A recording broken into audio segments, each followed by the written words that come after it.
தாய் தமிழ் உறவுகளுக்கு வணக்கம். ஸ்டாலினின் வலதுகரம் பதவியிலிருந்து நீக்கம்.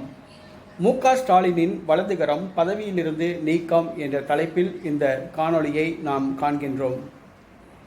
ஸ்டாலின் திமுக தலைவர் 2021ஆம் ஆண்டு நடைபெற்ற தமிழக சட்டப்பேரவை தேர்தலில் திமுக ஆட்சியை பிடித்தது. திமுக தலைவர் ஸ்டாலின் முதலமைச்சராக பொறுப்பேற்றார்.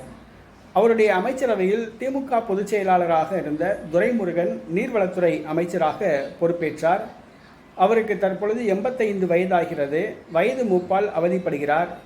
அவருக்கு சர்க்கரை வியாதி, ஞாபக மறதி மற்றும் நரம்பியல் பிரச்சனை போன்றவைகளால் அவர் அவதிப்பட்டு வருகிறார்.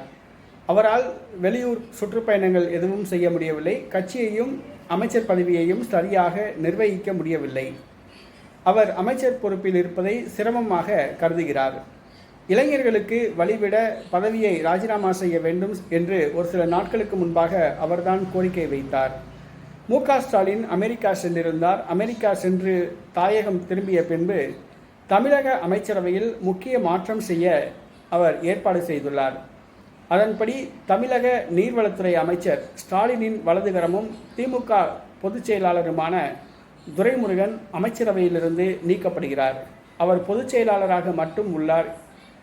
அவர் பொதுச் செயலாளர் பொறுப்பில் மட்டும் இருப்பார். அமைச்சர் பதவியிலிருந்து விடுவிக்கப்படுவார் என்று திமுக வட்டாரங்கள் தெரிவிக்கின்றன. மேலும் பல அமைச்சர்கள் அமைச்சரவையிலிருந்து விடுவிக்கப்படுகிறார்கள். புதிதாக இளைஞர்கள் அமைச்சரவையில் சேர்க்கப்படுகிறார்கள்.